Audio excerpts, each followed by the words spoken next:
Avant de parler de qualité des soins, encore faut-il pouvoir accéder aux soins. Aujourd'hui en France, cette évidence ne va plus de soi. Parlons de pénurie, de délais et de ce que vivent réellement les patients et les soignants.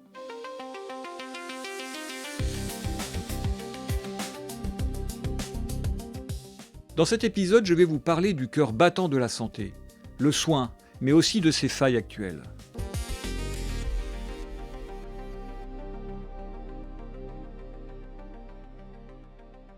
Le soin, c'est la raison d'être de tout système de santé. Mais qu'est-ce que cela veut dire soigner aujourd'hui en France? Cela commence par une évidence. On ne peut pas parler de qualité des soins si on n'a pas d'abord un accès aux soins.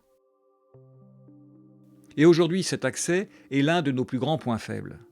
Quand je vois mes patients ou quand j'entends les familles, le constat est toujours le même.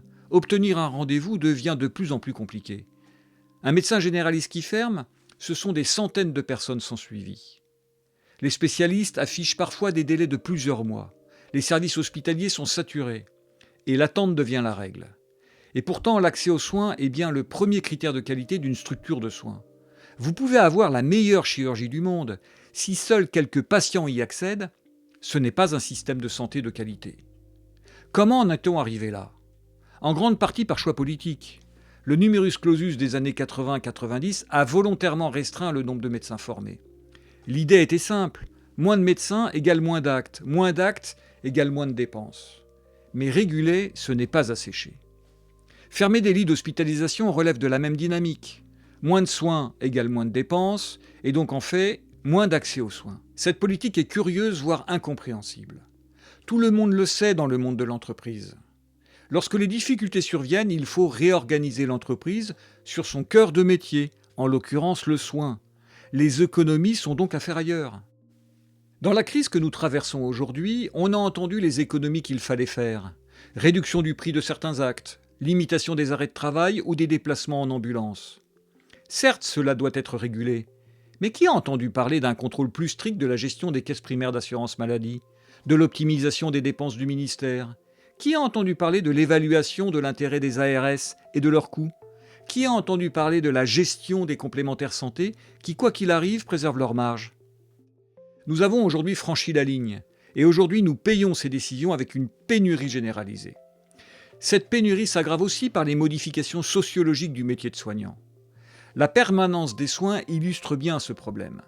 La permanence des soins, c'est la capacité du système à répondre 24 heures sur 24 et 7 jours sur 7. Or, cette permanence est un échec. La nuit, les week-ends, il reste surtout les urgences. On a longtemps considéré que cette disponibilité des soignants allait de soi, qu'un médecin pouvait être appelé à toute heure, qu'une infirmière devait annuler son week-end pour remplacer une collègue absente, que les équipes de nuit et le travail de nuit faisaient partie du lot normal du métier. Mais non, ce n'est pas normal. Ce sont des contraintes exceptionnelles, lourdes, usantes. Et elles sont très mal valorisées. Je le vis personnellement.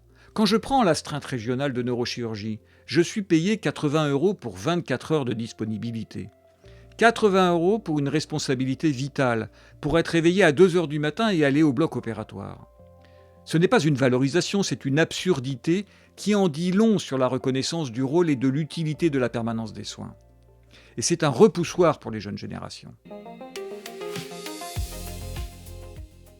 La conclusion de cet épisode est qu'il ne peut pas y avoir de qualité des soins sans accès aux soins, et qu'il ne peut pas y avoir d'accès aux soins sans soignants. Ce n'est pas un problème de revalorisation des carrières des soignants, c'est bien autre chose.